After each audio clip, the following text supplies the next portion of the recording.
Salve, salve, galera do InfectoCast. Aqui quem tá falando é Mafê. Aqui é o William. E aqui é o Klinger. E hoje a gente está trazendo este formato de videocast junto com quem está ouvindo aí a gente no nosso modus operandi mais tradicional, né? Que é o nosso podcast.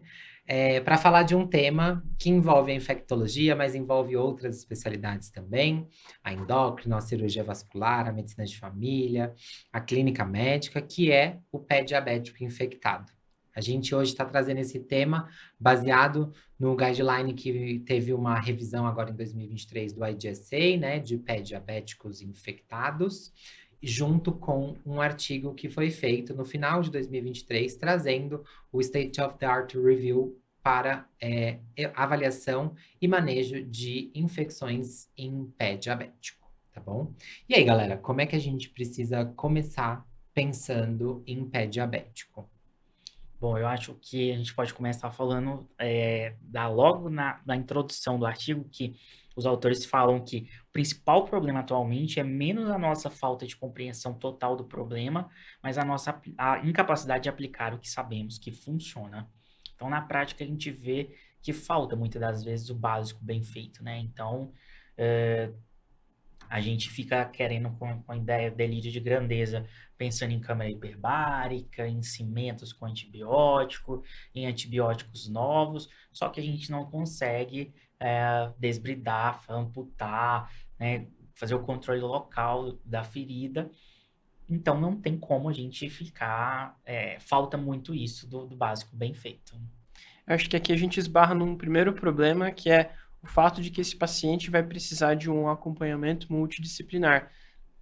E aí a gente entra na grande dificuldade, né? Que é se conversar. Que é se conversar, exatamente. Eu acho que vão ter vários steps, vários segmentos, inclusive no próprio artigo ele fala que pacientes que têm um segmento, ou pacientes que têm consultas precoces, pacientes que são acompanhados de forma longitudinal, eles têm um prognóstico e uma taxa de resolução da ferida do pé diabético muito maior do que aqueles que não têm. E acho que uma coisa que é bastante importante, pelo menos quando a gente tava... Eu fiz residência no HC, né? Para quem não sabe, não lembra. Quando a gente está falando de infecções que acabam juntando muitas especialidades, a gente vai também acabar falando aqui da osteomielite, onde o apoio da ortopedia é essencial para a gente ter um sucesso na terapia. Que, quando a gente está falando disso, que ambulatórios ou mesmo consultórios, serviços, né, tenham as especialidades e que elas atendam em conjunto mesmo, né? Para que possam discutir o caso, possam trocar experiências, porque não tem como falar que a gente vai tratar pé diabético sozinha, né? Nós, enquanto infectologistas, não vamos tratar sozinha, algumas vezes, né? Vai precisar do cirurgião, porque eu não tenho experiência com cirurgia, eu não sei debridar pé. Então, a gente vai precisar, porque às vezes a gente vai ficar lá dando antibiótico semanas e aquilo não melhora porque ninguém tirou ali a infecção que precisava, fazendo uma microamputação, uma limpeza que fosse, porque a gente não conversa. Inclusive, quando a gente chegar lá, provavelmente o negócio já vai estar ruim. Então, não adianta querer achar que a gente vai resolver. É bem improvável que ninguém tenha mexido antes, né? É bem improvável que esse paciente esteja virgem de antibiótico quando chamam a infectologia para agir, né? Para tipo assim, vamos lá, gente, vamos discutir o antibiótico desde o começo. Isso não acontece, mas eu acho que isso não acontece por conta de uma cultura mesmo, de que, infelizmente, a nossa especialidade acaba sendo chamada só quando alguém já botou a mão para pensar, já tentou fazer algumas coisas e não deu certo. O paciente continua evoluindo mal, né? E o que a gente precisa muito nesse manejo é entender que esse paciente, obviamente, vai estar tratando uma infecção nesse momento, mas que ele pode voltar. Que ele pode voltar a ter infecções de novo se a gente não manejar o que está levando ele a fazer aquilo. Então, uma diabetes mal controlada, um lugar onde esse paciente vai trabalhar, como ele trabalha, se ele usa aparelhos de equipamentos de proteção individual correto, e às vezes, por exemplo, um paciente tem diabetes, usa um EPI porque trabalha numa fábrica, é uma bota muito apertada que foi dada para ele, e aquilo forma um tecido machucado e ali forma, dentro do próprio trabalho, uma úlcera num pé diabético, né? A própria doença arterial periférica, A própria doença arterial periférica, ou esse paciente que teve essa úlcera que infectou, é um paciente tabagista, que aí acaba retornando para casa, ninguém orienta aposentou do cigarro, ele continua fumando e aquela úlcera nunca cicatriza, ele não sabe por quê, nunca cicatriza e aí volta a ter infecções. Então, tudo isso precisa ser orientado. É óbvio que a gente está falando aqui de infectologia, a gente está falando da parte de tratar pé diabético infectado. Mas a gente também é médica, a gente não pode falar que a gente vai simplesmente fechar os olhos para algo que é muito importante, né?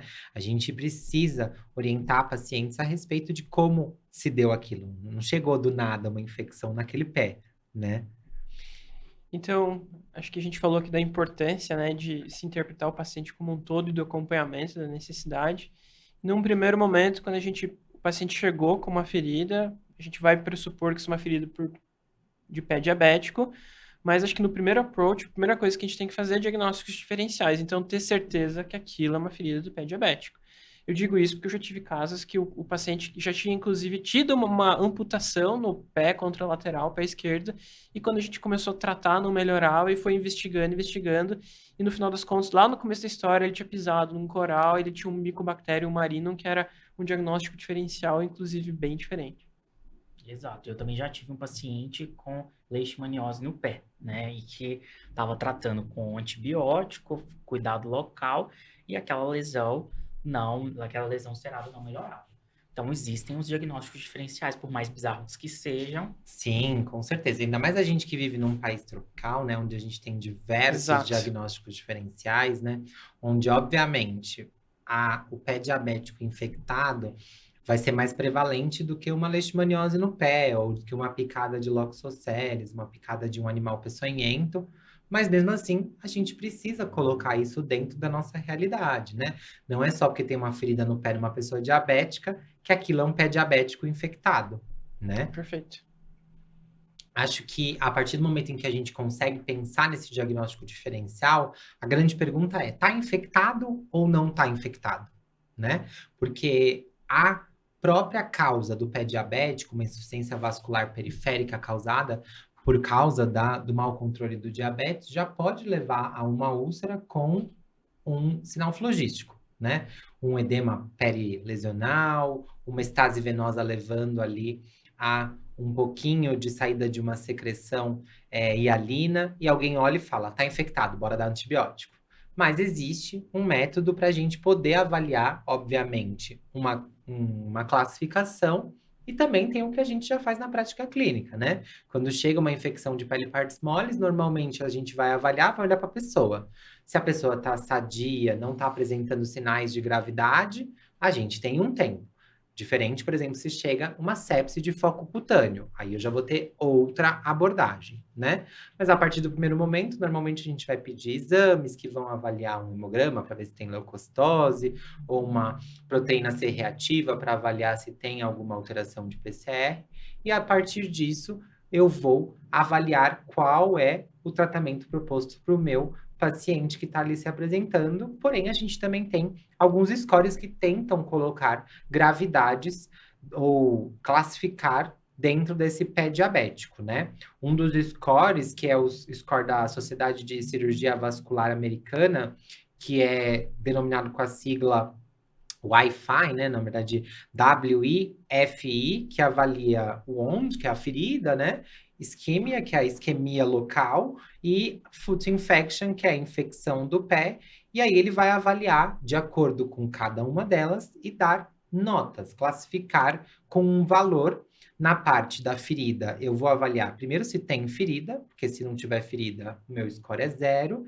E aí, a partir do tamanho da ferida, se ela é pequena, se ela é profunda ou se ela é extensa, eu vou classificar em 1, 2 e 3 e avaliar também se tem exposição de tendão, de osso, se tem gangrena, e tudo isso vai ser classificado com um número para a gente avaliar a primeira parte, que é a ferida. Isso. A segunda parte da isquemia, a gente vai utilizar principalmente o índice tornozelo braquial. Isso tudo a gente vai colocar lá no nosso perfil no Instagram, né, para o pessoal ter acesso a essa classificação. E por fim, né, seria a infecção do pé, que seria essas manifestações clínicas. Então, basicamente, a gente vai avaliar o tamanho dessa lesão, né? Se eu tenho, e vai de 0 a 2 pontos, 0 significaria que não tem sinais ou sintomas de infecção, e o 2 seria quando a gente já tem uma infecção local acompanhada de um eritema que vai se estender por mais de 2 centímetros da úlcera, né? É normal você ter um eritema ali em volta daquela lesão, mas esses eritemas que vão ter mais de 2 centímetros ou que vão envolver tecidos mais profundos, como a própria acometimento de uma osteomielite, um foco fechado como um abscesso, a gente já vai classificar como 2 pontos. O que não for nisso vai ser um ponto que o score vai classificar. E isso tudo vai ser necessário para a gente responder duas perguntas, né? A primeira delas é qual o risco de amputação desse membro inferior. E a segunda, qual a probabilidade de a revascularização ser benéfica se a infecção puder ser controlada primeiro? Né, que a gente vai ter esses scores, né, que a gente vai somando e a gente vai responder essas duas perguntas. O risco de amputação e a probabilidade da revascularização ser benéfica. Porque a gente controla a infecção hoje, se esse paciente ele não tiver um controle como, por exemplo, a revascularização, esse paciente ele pode voltar a se infectar, ele pode voltar a abrir outras úlceras, essas úlceras ficarem mais complicadas e chegar até um ponto que a gente não é difícil da gente ver quando aquelas úlceras são infectadas por bactérias multiresistentes que são intratáveis clinicamente pela inexistência de algum antibiótico que seja sensível ou que tenha penetração ali naquele local. Isso é importante você já falar dessa parte do prognóstico e da avaliação clínica, porque o estudo vascular desses pacientes, e isso já está muito bem documentado, ele até fala no artigo que o prognóstico muda quando ele tem alguma alteração vascular, uma doença vascular, uma alteração do fluxo. Então, uma vez que existe essa alteração, a chance de evoluir para amputação é muito maior. Então, não adianta, às vezes, a gente exatamente fazer isso que você falou, tentar tratar, resolver com antibiótico aquilo que talvez seja cirúrgico de revascularização, ou seja lá qual for seu método. É bastante importante também que a gente avalie como esse paciente vai ser cuidado, né? Se esse paciente vai conseguir fazer um cuidado ambulatorial ou se ele vai precisar ficar internado para fazer esse cuidado, para fazer uma necessidade de um antibiótico endovenoso, ou se a gente consegue fazer antibiótico oral para ele, né? Porque tudo isso precisa ser avaliado também, porque a gente está falando, obviamente, aqui no Brasil, de um sistema público de saúde, né? Mas que nem sempre vai ser a realidade de muitos lugares, né? Às vezes a gente tem muita dificuldade para internar, por exemplo, uma úlcera infectada para tratar. Às vezes o paciente não tem condição de um sistema suplementar e acaba tendo uma necessidade de tratar isso e aí fica numa fila de espera interminável só para internar para tratar uma infecção. Enquanto isso está piorando. Enquanto isso está piorando, enquanto isso a gente não vai ter o controle necessário. Eu já tive um caso também na porta do pronto-socorro, né? Tava lá na porta do pronto-socorro do Emílio Ribas, onde eu trabalho. E uma paciente acabou chegando para tentar uma internação que era de forma eletiva, para tentar internar por conta de uma úlcera que ela estava aguardando há 11 meses para fazer essa internação. E aí, quando ela chegou, aquilo não era uma úlcera infectada. Aquilo era uma úlcera de estase complexa, onde ela precisava, na verdade, de uma avaliação vascular para avaliar uma revascularização para melhorar isso. E, na verdade, ela estava aguardando há tanto tempo algo que poderia ser resolvido de uma outra forma, que talvez ela nem precisasse internar. Porque, na verdade, nesse momento que ela ficou muito tempo, passaram um suave na úlcera dela, e aí cresceu uma Kleb MDR, e alguém virou para ela e falou assim, isso é uma úlcera infectada, você precisa internar para tomar uma amicacina endovenosa aí, porque a Kleb era MDR, resistente até a meropenem. Então, falaram isso para ela, quando na verdade a úlcera não estava com sinais de infecção. Ela tinha uma estase por conta de uma estase venosa local, uma úlcera, obviamente, uma estase venosa local, mas não tinha essa infecção. Por isso também a gente precisa muito ter uma avaliação de qual é este quadro aí, para a gente falar que realmente está infectado ou não. E aí só vamos fazer um parênteses, né, para você que está aí no 5º ano, você que não se formou, né, pode ser uma coisa besta, mas a gente não se coleta suave de ferida, tá? Isso Perfeito. já é assim, para mim eu acho que é o erro mais gritante que a gente tem, E ainda né? acontece. E ainda acontece Muito. diariamente. Acho que a Diariamente. gente podia aproveitar agora e, assim, a gente já falou da importância, já falou como é que a gente vai ter que abordar esse paciente, né? Já estamos salientando isso, mas, assim, vida real de infectologista. O paciente internou, me chamaram para avaliar uma ferida de pé diabético. Eu chego lá e, de fato, tem sinais infectologísticos, está infectado. Já tá com antibiótico. Aí, não, calma, vamos... O infecto Ué, tá aqui vida para real, isso, né? mas é vida real, Não, vida Will. real já tá com antibiótico, mas vamos supor que é que assim, lá num dos hospitais que eu trabalho, a gente recebe muito pé diabético, e às vezes eles esperam, dependendo Entendi. como for. Mas assim, não é sempre. Primeira coisa que eles vão me perguntar, o que você acha que está infectando ali? Minha resposta de bate-pronto é assim, pé diabético é polimicrobiano. Sim. Aí já entra no que o Klinger falou. Se é polimicrobiano, ou seja, se está cheio de agentes... Quando a gente vai fazer um swab ali, eu estou pegando tanto colonizantes de pele, quanto vários germes que vão crescer ali, que tem relevância, alguns sim, outros não. Isso ele deixa bem claro no artigo, e isso é bem importante a gente salientar para entender como vai ser o cuidado com essa ferida e a questão do antibiótico de uma forma geral. Mas, como a gente... infectologista gosta de isolar os bichinhos, se a gente tivesse que colocar em lista, dentre os principais, Staphylo aureus vai estar sempre entre as principais bactérias que vão estar ali nessa ferida. Então, a gente vai querer ter uma cobertura para Staphylo aureus. Enterococos e enterobactérias também vão ser agentes comuns. Streptococo também é agente comum de causar infecção. E A pseudomonas. A pseudomonas é o que todo mundo, as pessoas sempre falam, né? É um pé diabético, uma infecção de pé diabético, tem que cobrir pseudomonas. Pois é, mas que a gente não tem essa essa casuística aqui no Brasil. Pois né? então isso Exatamente. é muito importante, é algo que eu falo bastante para os residentes lá, onde eles rodam no pronto-socorro do Emílio comigo, a gente tá falando de uma infecção de pele partes moles. Exato.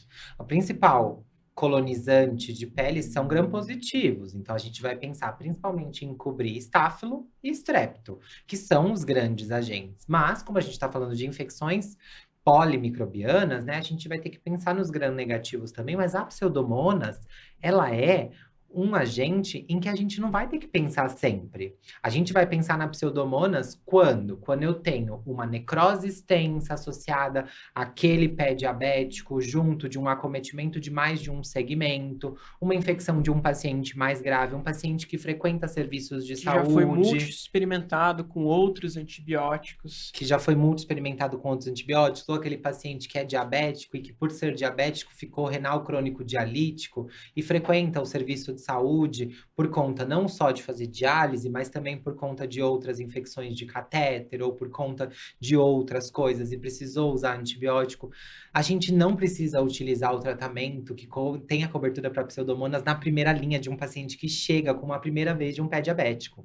Isso é muito importante de ser dito, né? Por mais que a realidade americana traga isso como um definidor, né? Do tipo assim, pacientes que estão com pé diabético por conta de ser extremidade, na região do pé, a gente tem uma maior proliferação de não fermentadores de glicose, sendo a pseudomonas a principal bactéria, a gente não precisa fazer isso e as infecções, elas melhoram, né? Por mais que seja difícil da gente ter um controle microbiológico na infecção de pele partes moles, pelo menos na minha prática clínica, a gente não fica fazendo controle, a gente não consegue coletar material de todo mundo e na grande maioria o tratamento é empírico. Esse tratamento empírico, não levando em consideração a presença de pseudomonas, a gente consegue tratar esse paciente, né? Sim, e aí chega esse paciente, eu acho que tem outras pontos mais importantes do que necessariamente o antibiótico, né? Então, esse paciente chega, eu preciso controlar essa glicemia dele, né, o mais rápido possível, né, da melhor forma possível, fazer um controle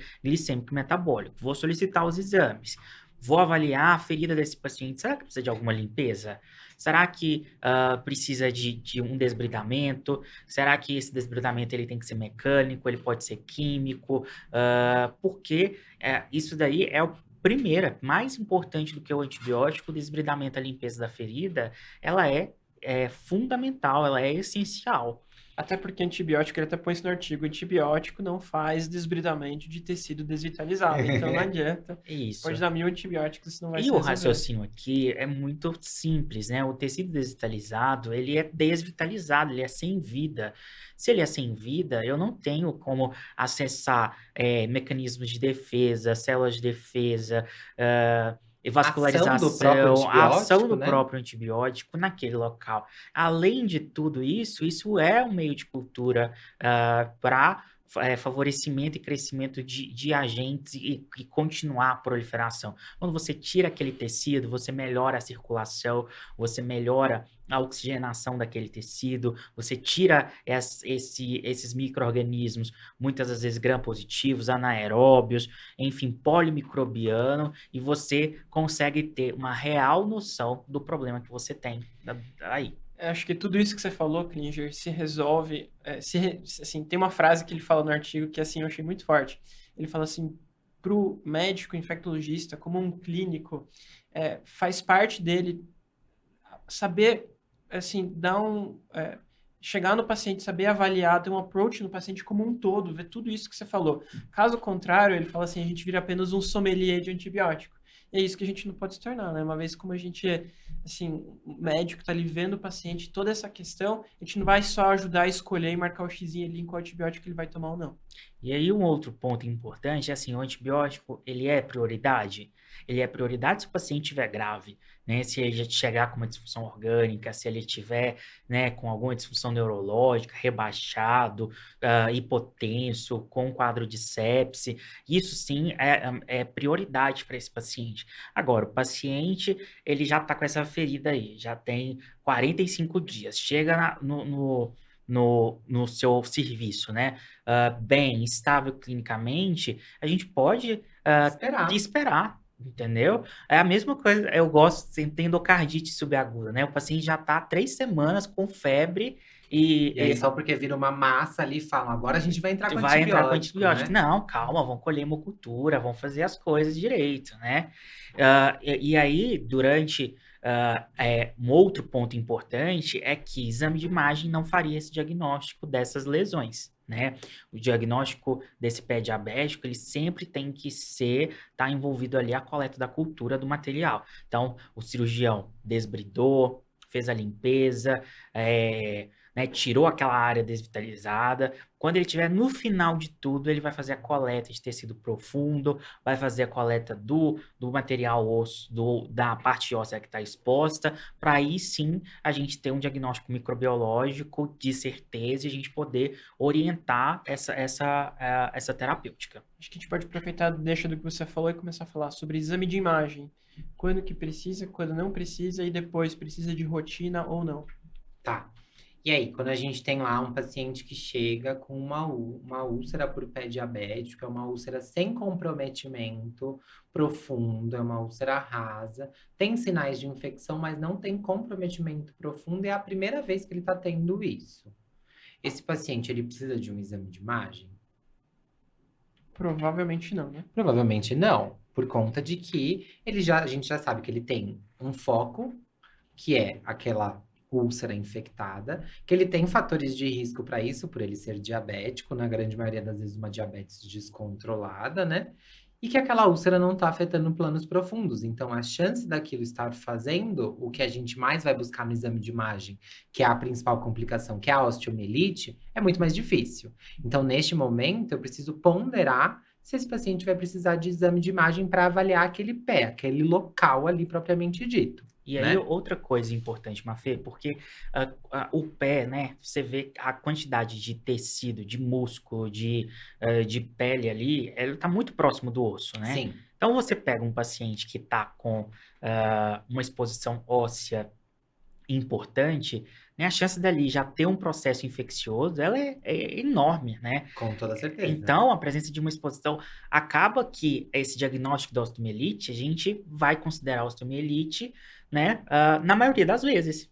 Mesmo se eu não tiver um exame de imagem para comprovar essa osteomielite, se eu tenho uma exposição óssea, é muito mais lógico de entender que a bactéria tem muito mais chances de estar ali também. né? Porque se eu tô vendo uma úlcera que tá mostrando uma exposição óssea e aquela úlcera tá infectada, as chances daquele osso estar infectado também é grande, mesmo que seja uma osteomielite superficial, né? Uma osteomielite superficial que talvez só com antibiótico resolvesse, talvez, tá? A gente precisa avaliar que as casuísticas de complicações de pé diabético levando em consideração as osteomielites, elas são divergentes em relação à necessidade de debridamento cirúrgico sempre, tá?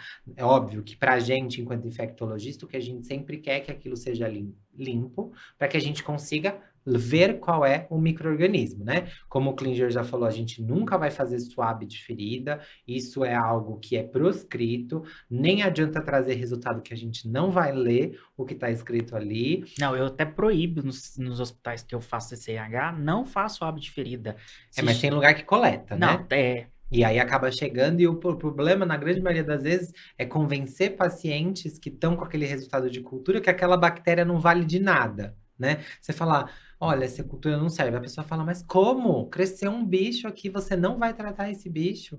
Fala, não vou tratar esse micro-organismo por conta de que não foi coletado da forma correta, né? Isso. E aí é algo que a gente precisa muito avaliar. Por quê? Se eu colocasse todo mundo que tem pé diabético numa sala de centro cirúrgico para fazer um debridamento, eu ia onerar o sistema de saúde a ponto de que não ia ser sustentável, né? Já não é sustentável hoje da forma como é, né? Se a gente colocasse todo mundo, não ia ser sustentável, então é óbvio que a gente vai precisar avaliar quais vão ser os pacientes que vão precisar de exame de imagem e também de debridamento cirúrgico, né? Ele até fala no artigo assim, nunca a forma como você vai manejar o paciente vai ser só com antibiótico. Mas sempre, se você quiser fazer só uma tentativa, um trial com antibiótico, tudo bem, isso é razoável. Isso. É algo que a gente precisa entender que esses guidelines são guidelines americanos, né? São guidelines onde o sistema de saúde ele funciona a partir do dinheiro, né?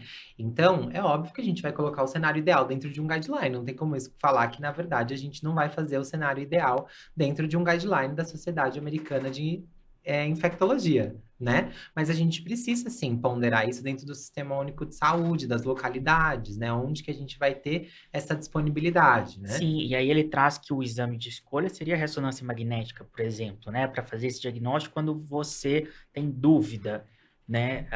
E aí, qual que é a nossa disponibilidade de ressonância magnética, né? Para fazer um diagnóstico de uma osteomielite? Ele coloca da ressonância magnética, legal de explicar, por conta de que a ressonância magnética, ela tem sinais mais rápidos na sua manifestação da osteomielite do que a tomografia computadorizada, por exemplo, né? Que levaria aí pelo menos um mês para uma osteomielite desenvolver sinais que apareceriam na tomografia computadorizada. Na ressonância magnética, a gente teria esses sinais em dias, né? Então, uma osteomielite incipiente já seria vista. Mas, então, qual é o risco? Qual é a chance de eu conseguir uma ressonância magnética tão facilmente dentro do sistema público de saúde que não em um centro terciário quaternário que tenha um aparelho, né? Porque se a gente está falando de internação, eu posso internar num leito secundário. Nesse leito secundário, vocês não têm nem tomografia, que dirá ressonância, né? Sim. Mas ainda assim é importante a gente frisar que o diagnóstico padrão, né? Nem sei se pode utilizar o padrão ouro, é o diagnóstico microbiológico. A obtenção da cultura, seja percutânea ou seja intraoperatória, ela é o diagnóstico que deve ser o que a gente deve perseguir. No caso da osteomielite, né? Que você tá falando. No caso da osteomielite. Arrasou. Então, para resumir, aqui, imagem, a gente só vai fazer quando a gente precisa avaliar se tem algum acometimento mais profundo de tecidos. Se por acaso a gente está na dúvida sobre osteomielite e não, aí a gente pode lançar mão de algum exame, dentre eles a ressonância, que no mundo ideal seria o melhor de todos. E por último, eu vou fechar aqui falando sobre exame de controle. Não tem indicação de você fazer um exame de controle, ao menos que você desconfie que a sua lesão esteja piorando. Então, exame de controle, não. Exame para avaliar uma possível piora, sim, aí você pode fazer. Fechou? Fechou. Combinado. Então, por exemplo, aquele paciente que o Will falou que a gente fazia um trial de antibiótico, ele não melhorou, esse paciente precisa de um exame de imagem para avaliar se não tem uma complicação, se não tem algo que está faltando aí ser feito, né? Então, é bem importante isso que a gente está falando, tá? Então, beleza. Aqui a gente falou sobre como a gente vai abordar o paciente, sobre quais são os agentes principais microbianos que vão estar ali, exame de imagem. E agora, vamos falar sobre debridamento e chamar um cirurgião. Chamar o cirurgião. Eu acho que é até legal que ele coloca no artigo aqui, que assim, um dos principais problemas é a comunicação entre equipes. Isso para mim foi assim muito relevante, muito importante, foi quase que um tapa na cara, que ele fala assim, tem 3 problemas principais quando você está falando em manejo do paciente com pé diabético e várias equipes. Primeiro que as equipes não se falam, é aquela coisa de prontuário, eu escrevo no prontuário, não converso com o médico, ele vai ler o meu prontuário que eu deixo anotado no dia seguinte. Então, às vezes, só uma ligação entre 2 membros da equipe, 2 representantes ali, já às vezes ia elucidar melhor o caso. E às vezes quem faz a ponte entre isso é o paciente que é longe do ideal, seu paciente. Né? Às vezes a pessoa que tem um menor entendimento médico, né? Apesar dela ser o paciente estar ali todo dia vivendo como o principal objeto ali, né? A principal pessoa, mas não é ela que deveria fazer essa ponte. Segundo, é sobre o prognóstico que as equipes esperam do caso. Às vezes o prognóstico que uma ou outra equipe espera é muito diferente. Exemplo, às vezes uma equipe acha que só com antibiótico vai resolver, às vezes a outra acha que tem que ser cirurgia agora. E o terceiro problema, que parecido com o segundo, é a questão antimicrobiano, e a forma como a gente vai escalonar, e as indicações cirúrgicas de uma forma geral. Acho que esse segundo e esse terceiro problema são algo que a gente vivencia muito na prática, né? Do tipo Muito. assim, a cirurgia acha que só o antibiótico vai resolver e a gente fala que não, que o antibiótico sozinho não resolve, que precisa debridar. E aí fica a paciente no meio desse Exato. tiro cruzado, sendo que a gente não se conversa, e aí fica o paciente tentando mediar isso, né? Isso é péssimo. Uma coisa que é legal que ele também falou no artigo, ele fala assim, a linha entre você resolver só com antibiótico e a linha você ter que fazer uma cirurgia ou até mesmo uma amputação, né, diferentes níveis cirúrgicos, essas linhas elas são muito tênues. Então, essa questão da gente não ter uma coisa assim óbvia, 1 mais 1 igual a 2, sempre falo, isso medicina 1 mais 1 não é 2, faz parte da doença. E para isso, acho que a gente volta no primeiro ponto que eu falei, a importância de você ter contato entre as equipes. Sim, talvez, sei lá, fazer um hospital, um hospital onde tem essas equipes todas, né, é muito mais fácil, né? A gente vivencia um serviço de saúde que às vezes é fragmentado, é referenciado, então o paciente vai para outro hospital para avaliação da vascular e aí volta para o seu hospital para fazer o tratamento antimicrobiano. Eu que vivencio o sistema público dentro desse quesito, às vezes a gente não tem uma especialidade, então a gente precisa mandar o paciente para essa outra especialidade, aí esperar a resposta dessa outra especialidade para saber o que a gente vai fazer, isso é muito ruim. Mas quando se tem essas especialidades no mesmo local, marcar uma vez por cada 15 dias para discutir os casos que foram vistos, a diversidade que tem ali de casos para se avaliar, porque essa conversa no mesmo momento pode facilitar muito a vida do paciente, né? Pode resolver ali o que vai ser feito, né? Os chamados boards, né? Que senta lá todas as pessoas de várias equipes para discutir aquele caso em específico, né? É óbvio que a gente não vai conseguir fazer isso para todo mundo, mas já seria de excelência se a gente conseguisse pelo menos fazer com alguns, né? Sim, aí uma vez aconteceu comigo, assim, um vascular tinha pedido Tazocin pro pé diabético, e eu neguei, falei trocar para uma quinolona, né? E aí ele me liga super bravo, assim, já tinha xingado, né, colocado meu nome na boca do sapo no hospital inteiro, e me liga para falar que ele queria uma cobertura de Pseudomonas. Eu falei... Tá aí, ó, tá toma. aí. Então, às vezes, né, a gente tem as limitações, né? Da mesma forma que eu não opero, né, o colega, ele também não tem o conhecimento dos infectologistas que se dedicam a vida, principalmente aos estudos antimicrobianos, né? E essas coisas a gente precisa atuar em conjunto, né? Com toda certeza. Então, existem vários entraves que realmente a comunicação, ela é complicada, né? E por perfil também do próprio cirurgião, né? O cirurgião, ele já é uma pessoa menos ligada a isso, né? Gosta lá de operar, de fazer, de executar, e a gente precisa, o pé diabético, ele demanda 70% aí de um cuidado clínico que precisa ser visto, né? E acho que dito isso, acho que vamos para o seguinte ponto, amputar, não amputar. No próprio artigo ele leva em conta, assim, olha, às vezes esse paciente já tem uma vida, assim, a independência dele para suas atividades básicas da vida diária. Geralmente eles têm várias comorbidades, né? Pensa com um paciente com diabetes tipo 2 já avançado, geralmente ele já pode ser um paciente nefropata, que tem retinopatia diabética. Então, às vezes ele tem outras comorbidades e amputar ele ia ser aquilo que ia tirar a sua independência como paciente em si.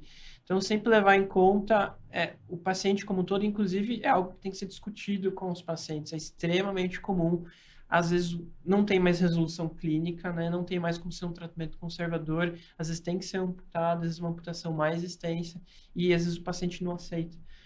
E às vezes ele não aceita não porque ele não entende o que está acontecendo, mas porque o caminho que ele foi até chegar àquele momento ali foi mal acompanhado, foi mal Sim. explicado, não teve Mas, alguém Will, eu dele. acho que a gente também tem que desmistificar, assim, a questão da amputação, principalmente das questões de órteses e próteses que a gente tem hoje em dia, né? A possibilidade dessa pessoa, ela ter uma vida mais próxima do normal e, às vezes, a amputação vai demandar muito menos cuidado, né, do paciente que já está comprometido com várias coisas do que, entende? Do que fazer o cuidado, Do que ir fazer o no cuidado hospital todas as daquela ferida semanas. extensa, Sim. sem chance de... que é triste, porque essa é a realidade que a gente vê na maioria das vezes, essas feridas grandes, né? Sim. Então, acho que é também importante a gente trabalhar isso com o paciente. Pode ser que o tratamento resolva, mas pode ser que não e seja necessário. Então, eu particularmente, eu já gosto de colocar isso como uma opção desde o começo, porque a gente sabe que tem casos que são intratáveis. Sim, eu acho que aqui no artigo eles falam assim, quando é imprescindível que a gente chame o cirurgião, né? Então, em casos de urgência e emergência para avaliação cirúrgica, a gente vai precisar do cirurgião sempre quando a gente tem então, infecções severas ou que envolvam drenagem de planos profundos, né? Então, assim, eu vou precisar chamar um cirurgião e nessa chamada da cirurgia, eu vou ter a avaliação de uma possibilidade de uma amputação de emergência logo no início do tratamento, com toda certeza, né? Então, esse já é um momento em que a cirurgia vai ter que vir aí logo em conjunto. Então, o paciente chega em sepse por conta de um pé diabético, com toda certeza a cirurgia vai ter que estar ali para avaliar se naquele momento o que a gente vai precisar fazer não é amputar, por conta de quê? O antibiótico ele não vai conseguir agir tão rapidamente para limpar de bactérias aquilo que na verdade já foi há muito tempo. O antibiótico tem o seu tempo de ação também. Às vezes, eu tenho tanto inóculo bacteriano causando aquela disfunção, aquela infecção grave, que o tratamento é tirar. Perfeito. Tirar com a mão, né? Uhum. É tirar ali aquilo causando aquela resposta inflamatória anômala, né? Então, é muito importante que a gente entenda que eu não posso evitar de chamar o cirurgião só por conta desse medo da amputação. Eu concordo plenamente. Eu acho assim, no nosso país a gente tem uma cultura de, infelizmente, não entender ou não explicar, enquanto profissionais da saúde, por completo para muitas vezes os pacientes. Entender que, por exemplo, um pé diabético pode levar à amputação é algo que qualquer paciente com pé diabético precisa ficar sabendo. Né? É algo que depende dele, obviamente. Às vezes mas a gente também subestima o entendimento dele. a gente subestima o entendimento das pessoas, do tipo assim, olha, se eu falar para ele que ele vai amputar, ele nunca mais vai voltar. Talvez não, talvez ele leve aquilo como uma informação para ele melhorar o autocuidado, para ele conseguir fazer aquilo e para que ele chegue no momento de que se precise da amputação para não assustar. Né? E para também negar de prontidão. Eu já tive casos de pacientes com pé diabéticos que se negaram, porque ninguém nunca tinha falado. Aquela paciente ficava internando a cada vez, uma vez por mês, vários meses do ano, por conta de um tratamento de pé diabético. Chegou um ponto que aquilo necrosou, a ponto de precisar de cirurgia. Ninguém tinha avisado. Ela falou: não, eu vou embora. E ela chegou em sepse. Ela foi embora do hospital, porque ninguém, lá na primeira vez que ela chegou, falou para ela que se ela não tivesse um cuidado, aquilo poderia levar numa amputação e a amputação ser tratativa para ela, né? Que só o antibiótico não ia fazer efeito, né? Porque é muito fácil falar, vai lá, trata, toma 7 dias de antibiótico e aí você volta para sua casa, né? Uhum. A gente precisa ser sincera com o paciente para avisar tudo que pode levar, né? Mesmo que seja muito raro, pode ser, não tem problema, mas se esse raro é com a pessoa, esse raro se transforma em 100%, né? E aí você fica como se fosse uma pessoa que mentiu, né? Que excluiu a própria paciente do cuidado dele, né? Isso. E é uma habilidade clínica que a gente vai adquirindo, né? Você bate o olho no pé assim e fala, não, acho que não vai dar. Às vezes a gente acaba, né, quebrando a cara e realmente trata com antibiótico e resolve, mas eu acho que deve ter algum estudo, né, para poder comparar isso sobre essa... O olhar clínico. Assim, num dos serviços que eu trabalho, tem cirurgião vascular lá que, assim, já tá muito acostumado com o pé diabético. Eu vejo que, assim, é uma coisa assim, a pessoa já tá tão acostumada que ele bate o olho, ele já sabe. E, tipo, não fica enrolando, já sabe o que tem que fazer e resolve. Sim. Gente, vamos falar sobre o antibiótico, então. Perfeito. Vamos falar sobre antibiótico, então. Então, eu acho que aqui ele traz uma recomendação, a principal de todas, né? Para não tratar as úlceras no pé clinicamente não infectadas com antibiótico, seja sistêmico, seja local, quando o objetivo for reduzir o risco de nova infecção ou promover a cicatrização da úlcera. Né? A gente já comentou isso também. Então, se o paciente ele não tem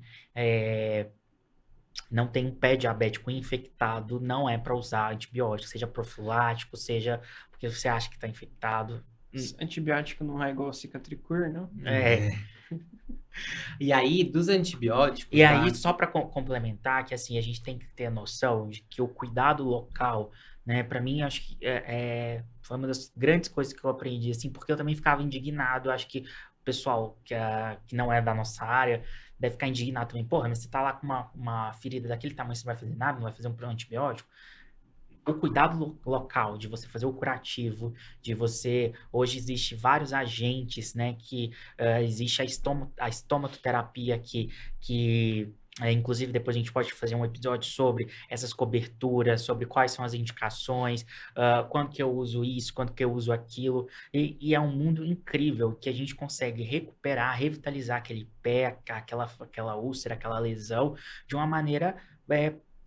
muito boa. Exato. E que não usa antibiótico. Então, o cuidado local, ele é o pilar desse tratamento. O melhor antibiótico é água e sabão. Exato. Aí, junto disso, da escolha do antibiótico, né? Dentro dessa escolha do antibiótico, ele vai colocar que as coberturas necessárias se baseiam nos agentes que a gente mais está pensando para aquele pé diabético, né? Então, eu vou ter que avaliar se esse paciente vai precisar de uma cobertura para gram-positivos e gram-negativos, incluindo pseudomonas, ou gram-positivos e gram-negativos, não incluindo pseudomonas. Óbvio que aqui na nossa prática clínica, a prática do antibiótico ela vai diferir em relação à América do Norte, os Estados Unidos, por conta das prevalências que a gente tem de micro-organismos, na grande maioria das vezes, mais resistentes lá do que aqui, né? Mas aqui, a gente não tá ficando atrás, muitas das vezes, em gram-negativos apresentando perfil de resistência mínimo, por exemplo, ISBL, IAMC, como sendo agentes causadores de infecções de pele e partes moles, por conta do nosso uso abusivo de antibióticos também. Sim. Né? E aí, basicamente, né, vamos tentar trazer uma luz, assim, porque quando a gente olha o guideline não dá resposta, né? Então, vamos tentar criar um raciocínio pessoal que está em casa de como que a gente poderia fazer. Então, chegou o paciente pé diabético grave, tá? Com disfunção orgânica, né? Disfunção orgânica. Disfunção orgânica, você tá fazendo expansão volêmica, né? O paciente está com lactato alto. Então, primeiro, é de bom tom a gente cobrir massa, né? MSA, eu preciso de fazer uma cobertura na sala de emergência com vancomicina. Staphylococcus Staphylococcus. Isso, né? Staphylococcus Então, aureus isso pode daí, ser coberto. assim, não tem o que discutir. No paciente grave, No tá, paciente gente? grave, exato, Bem importante isso que o Klinger tá falando, tá? A questão que a Mafê falou sobre gram-negativo resistente. E aí, só antes de entrar no gram-negativo, ele deu a opção da vancomicina, mas existem serviços que cobrem com outros. Pode ser com outros, linezolida, pode ser teico, linezolida, pode ser daptomicina, dapto, pode ser dapto também, Isso, né? sim. Isso depende da sua disponibilidade que você vai ter aí no seu serviço. Na prática do SUS, a Vanco é o nosso carro-chefe. Se você tem daptomicina, é o tratamento de escolha. Sim. Né? E para gram-negativo resistente, aí a gente entra numa seara de discussão aqui. Né? Ok, o paciente está muito grave. E a questão, gente, não é você entrar com antibiótico, é você tirar ele o mais rápido possível. Se você está com medo e quer entrar com mero e vanco, mero e dapto, né? Pensando, é um paciente que já teve múltiplas abordagens, múltiplas passagens em hospital, já utilizou vários esquemas, ok, factível a gente entrar com o meropenem, por exemplo, nesse caso. No né? caso da gravidade ser muito alta, o paciente instável, em processo de sepse ou numa disfunção orgânica isolada, tá? Isso é muito importante de ser dito. Não vai sair prescrevendo mero Ivanco para todo pé diabético aí, não. Tá? Que esse caso, ele é a minoria dos casos. A minoria né? dos A minoria casos. dos casos, né? Mas quando você está com um paciente que chega e está estável, né? Que você tem esse tempo de pensar, de chamar o cirurgião, de limpar a ferida e tudo mais, existem opções também que a gente poderia fazer. Então, eu não estou pensando em um MRSA, um estáfilo resistente, eu estou pensando em gram-negativos, mas gram-negativos de comunidade. Eu não estou pensando em pseudomonas. Gente, a ceftriaxone, ela faz um ótimo trabalho nesses casos. Faz um ótimo trabalho. O clavulin faz um ótimo trabalho. A temizamab com Subactam, a quinolona. Então, são possibilidades que a gente tem aí de poder fazer esse tratamento. Eu acho que uma coisa legal é que quando a gente fala que pé diabético é polimicrobiano, as opções de antibiótico acabam sendo várias. Sim, com toda certeza. né? E a gente precisa pensar que ceftriaxone, mesmo que... mas ceftriaxone pega MSSA? Pega. Não é o melhor antibiótico para MSSA, mas em infecções não bacterêmicas, a ceftriaxone tem uma boa biodisponibilidade em pele e partes moles, como todos os beta-lactâmicos, né? Vai penetrar bem ali, vai fazer o seu trabalho, e é óbvio que a gente vai ter um paciente internado onde a gente vai conseguir avaliar esse paciente, se ele está respondendo ou não, né? Sim. Junto de critérios clínicos, critérios laboratoriais. Às vezes não vai dar certo, mas às vezes dá. Às vezes ele consegue tratar só com ceftriaxone, né? Exato. Parar com essa demonização do ceftriaxona para MSSA, né? Sim. Porque pega, não é lá grandes coisas, mas pega, né? Tem espectro de ação. Quantas coisas na vida que a gente não é bom demais e faz, né? Meia boca, assim, tá ok, né? Na vida também. Perfeito. Agora, a gente foi do paciente grave, a gente falou talvez um paciente de tratamento EV ali, que talvez não esteja tão grave, mas ambulatorialmente, VO e EV. Primeira coisa que eu já queria falar aqui, o próprio artigo fala, antibiótico via oral não tem inferioridade em relação ao antibiótico EV. Então, se priorize o oral. Priorize o oral. Transicione o mais rápido possível, né? Não tem por que um paciente ficar internado para fazer 7, 10, 14 dias de antibiótico, estando estável, né? Só porque antibiótico é EV. E aí a gente pode falar de opções como Bactrim, como Cipro, como doxiciclina. Só aí, Bactrim e Cipro, você já pegou estáfilis e pseudomonas. Sim. Né? Assim, já é uma cobertura bem razoável. Sim. Pegou um pouquinho ali do estrepto, pegou um pouquinho das enterobactérias, né? Já tá tratando bem. Cipro e doxi, ótimo, amo também. A clinda a gente tem que ter um pouco de cuidado, principalmente por conta das altas taxas de resistência a estáfilo aqui na cidade de São Paulo, no estado de São Paulo, e referidas em alguns outros lugares, né? Mas ela ainda é uma boa terapia pensada, colocada nos guidelines para uma infecção por via oral aí para tratar estáfilo. Sim, né? A única coisa que eu acho da clinda nem é a posologia, né? Que para os pacientes eles acabam... efeito colateral. E efeito colateral.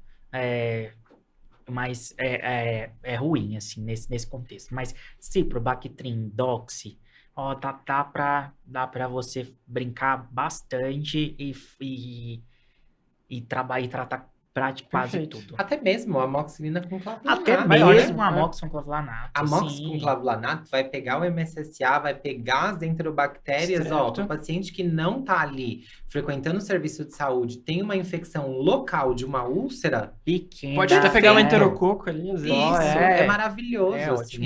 É uma posologia que vai ser 3 vezes ao dia, pode até ser 3 vezes ao dia, mas já vai facilitar muito. Eu vou conseguir deshospitalizar um paciente muito facilmente, cobrindo diversos agentes, né? Perfeito. E aí ele traz pontos... isso aí a gente tá falando da úlcera, né, gente? Porque quando a gente fala da osteomielite, a gente prioritariamente, né? Espero que tenha esse antibiograma pra gente poder guiar, né? Mas todos esses também antibióticos que a gente falou também tratariam essa osteomielite. A diferença vai ser o tempo de tratamento. Sim. Então, vamos aproveitar e falar do tempo de tratamento, então? Vamos falar? Então, se o paciente ele tá com uma osteomielite tratada de forma conservadora, seria 6 semanas aí Tratamento de tratamento. antibiótico. Ou seja, né? tinha osteomielite, não conseguiu operar, vai ter que ser o tempo máximo. 6 Isso semanas. também, gente, é uma discussão, assim, dentro da infectologia, né, discussões e discussões sobre vai- tempo de tratamento. A gente está tentando simplificar isso para vocês de uma forma que o guideline está trazendo aqui. Isso, tá? mas que nem sempre a gente está falando em opinião de especialista, né? Às vezes tem um especialista acompanhando e ele tá ali falando, pode tirar o antibiótico com 4 semanas. É. Você tira, não é porque o guideline tá falando 6 semanas, que o especialista que tá acompanhando e fala 4, você não vai tirar, tá? A gente não tem um número mágico, uma continha mágica de dia de antibiótico, tá? Exato. Mas eu vou falar uma coisa pra vocês. Eu já, assim, eu tô acostumado em serviço privado, onde eu tenho que pedir home care pro meu paciente. Então, eu preciso ter uma estimativa. Então, às vezes, na vida real, a gente precisa ter um número X, ou às vezes até estabelecer um número, ter alguma coisa que eu tenha um respaldo documentado depois. Então, E também você não gera ansiedade pro Não gera ansiedade pro paciente, né? Do paciente, tipo assim, olha, quando que vai acabar esse tratamento? Ah, não sei, a gente vai ficar vindo aqui ver. Não, mas me dá um tempo, pelo menos, mas né? 6 semanas, assim, De forma conservador é ótimo. conservadora, né? Então, eu não Conservadora- fiz nada, não fiz nenhuma propedêutica, eu estou tratando única e exclusivamente conservadoramente. Até né? porque 6 semanas já, assim, a grande maioria já resolve e tem estudo comparando 12 e 6 e Sim. não inferioridade em 6. Só pra deixar Sim. claro. Agora, tô lá com o dedo do pé com osteomielite, infectado aquela úlcera, amputei aquilo. Amputei e retirei completamente o foco. Completamente? Completamente o foco. Eu Tira o antibiótico, tiro o então. antibiótico. Vou deixar ali 48 horas, No até máximo. 48 horas no máximo, porque pode ter tido uma bactéria que pulou ali para a corrente sanguínea Deu e deu uma passada, antes da Pronto. faca passar, ela deu uma passada pro lado de lá. amputou, resolveu o foco, né? Controle do foco, 48 horas. Deixa eu falar pra vocês que, às vezes, a gente esquece disso, como infectologista. Eu vou te falar porque, assim, já aconteceu, o paciente ele tinha uma ferida no pé diabético, e era na região do calcâneo, e a gente ficou fosforilando, porque tava crescendo um monte de bicho na cultura. Até que uma bela hora a gente teve uma nova cirurgia, a gente não tinha visto, o paciente tinha amputado o transtibial. Aí a gente foi ver, poxa...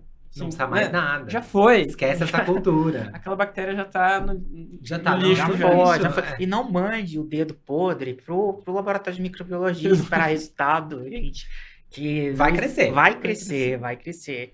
Se você não conseguiu controlar totalmente o foco, né? Você amputou, mas ainda teve, não conseguiu controlar, tirar o foco todo, você vai mandar o que ficou, você vai coletar do que ficou, do membro que ficou, não Sempre. do que você jogou fora, Perfeito. tá? Então, aí a gente falou dos tempos. Daqui não conseguimos tirar nada, que é até 6 semanas. Aqui tirou tudo, que é até 48 horas, né? E aí a gente tem o meio, né? Que é a Isso. infecção de pele e partes moles sem osteomielite.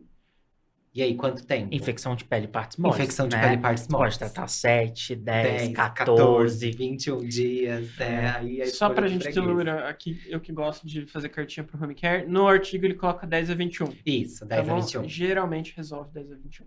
10 a 21. Mas não tem problema de suspender com 7 dias. Isso. Tá. E aí tem o caso de que eu tenho osteomielite, mas eu debridei, mas não consegui tirar tudo, né? Porque às vezes eu tenho uma amputação que vai ser inviável para o meu paciente, né? Uma amputação que vai ser muito mórbida, vai causar muitas consequências. Então eu vou tirar uma parte, mas eu não tirei tudo. Então o antibiótico vai fazer como se fosse um adjuvante ali no processo da limpeza cirúrgica, né? Então esse antibiótico vai ficar aí de 3 a 6 semanas pelo artigo que a gente está utilizando, tá?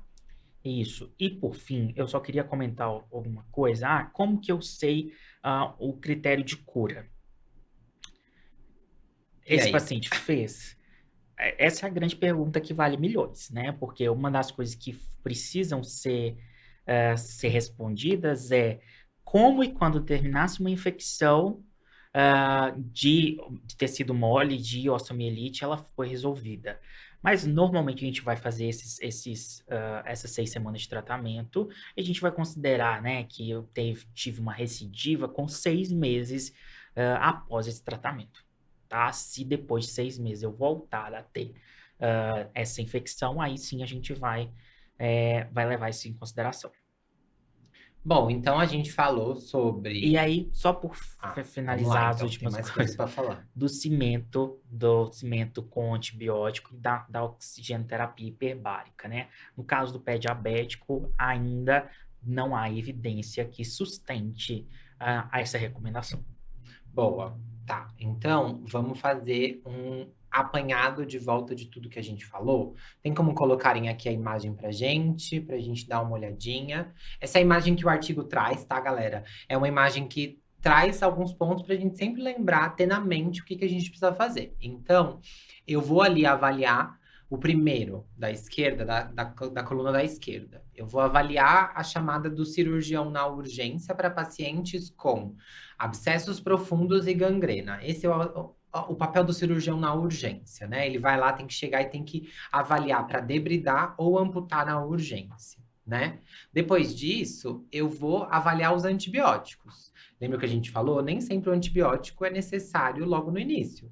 Eu posso avaliar a urgência, e aí, se não tiver urgência, tiver estável, eu faço primeiro o meu controle para depois avaliar o antibiótico já guiado por cultura. E, se possível, ele ainda coloca. Se possível, vai Se via oral. possível, via oral, isso mesmo. Mas se o paciente já está com um processo de sepse, eu entro com antibiótico, aí depois eu debrido, depois eu descalono, né?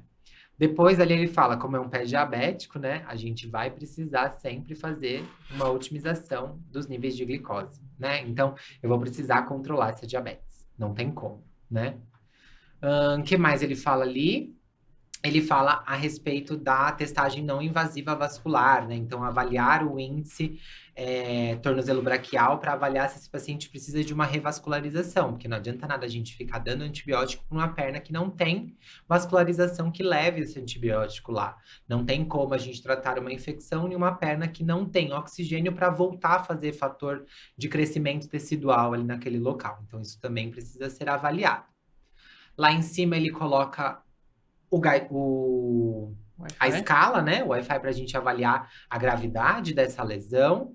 Eu vou avaliar aí se esse paciente tem alguma coisa que vai ter uma dificuldade dele fazer o tratamento, seja essa alteração aí de comportamento ou uso de substâncias, que eu vou precisar avaliar dentro disso. Exato. E ali ele coloca offload the wound and address the foot biomechanics. Isso é uma coisa que a gente não chegou a falar, mas assim, é super importante porque um dos principais fatores de risco é a questão da pressão. Como é que o paciente está pisando. Sim. Então essa questão do que ele chama de offload, né, de não pisar sempre no mesmo lugar. A pisada, né? Pisada. O ensinamento da pisada, né? É algo que aqui no Brasil, pelo menos, é muito mais consolidado em hospitais ortopédicos, né? Que fazem o acompanhamento desses pacientes. Hospitais gerais, às vezes, a gente não tem essa disponibilidade de, por exemplo, ensinar a pisada ou tirar o membro de trabalho naquele momento em que a gente está fazendo o tratamento, né? Mas é importante que isso seja avaliado, e isso com toda certeza é avaliado quando a gente chama, por exemplo, a equipe de curativos em conjunto, a equipe da vascular em conjunto, para que a gente pense no doente como um todo, né? E aí, se eu vou colocar esse paciente para casa, né? Eu vou precisar providenciar para ele um acompanhamento dessa ferida ao longo de todo o tratamento.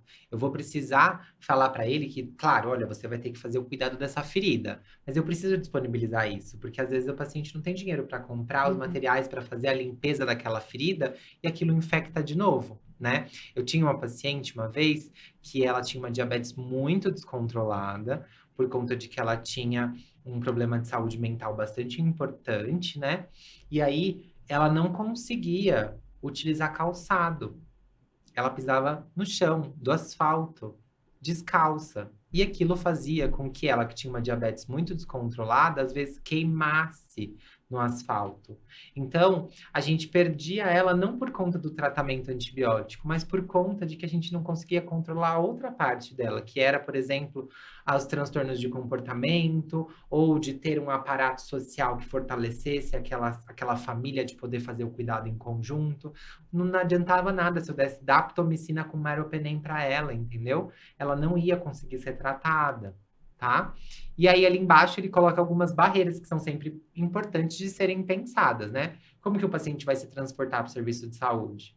Será que ele vai ter que pegar transporte público?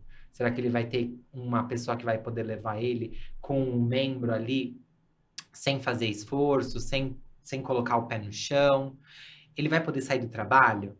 Porque aqui a gente está falando de um lugar onde a gente tem direito de levar o atestado para poder tirar e não perder o dia de folga, né? Direitos trabalhistas são diferentes em todos os lugares do mundo, né? E a gente está falando até no Brasil também, onde a gente tem direitos trabalhistas aí nem para todas as pessoas, em regimes de trabalho diferentes, né?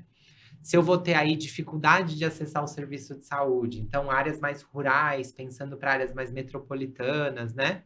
Se eu tenho instabilidade de moradia, então não adianta nada eu falar que o paciente vai precisar fazer curativo 3 vezes por dia, se na verdade agora nesse período de chuva a casa dele alaga sempre que chove. Vai no postinho perto da sua casa, não tem casa. Não tenho casa, né? Sou uma pessoa em situação de rua. E aí? Como é que a gente faz, né? A gente pode conversar com o consultório de rua para eles poderem acessar. E aí ele coloca também, acho que bem por conta do artigo ser um artigo americano, né? Das barreiras de linguagem, né? Onde as pessoas têm uma dificuldade de não conseguirem se comunicar por conta das barreiras de linguagem, né? E aqui no Brasil a gente vivencia isso também, por conta de que somos um país que recebe bastante pessoas migrantes, né? Então, o SUS é direito de todos, independente de ser cidadão brasileiro ou não, né? Então, a gente precisa ter essa dificuldade de saber se o que a gente está informando para a pessoa vai ser absorvido e eles vão conseguir executar, né? Perfeito.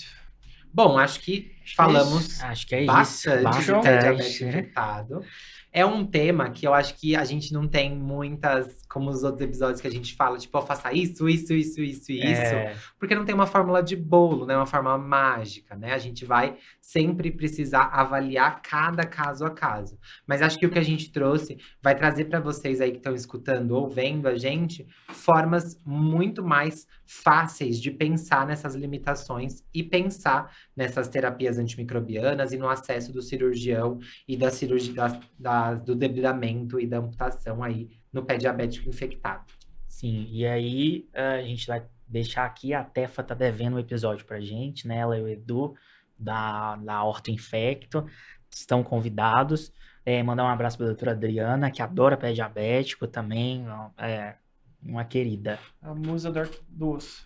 Verdade. Então é isso, gente. Valeu. Gente, brigadão, viu? Até a próxima.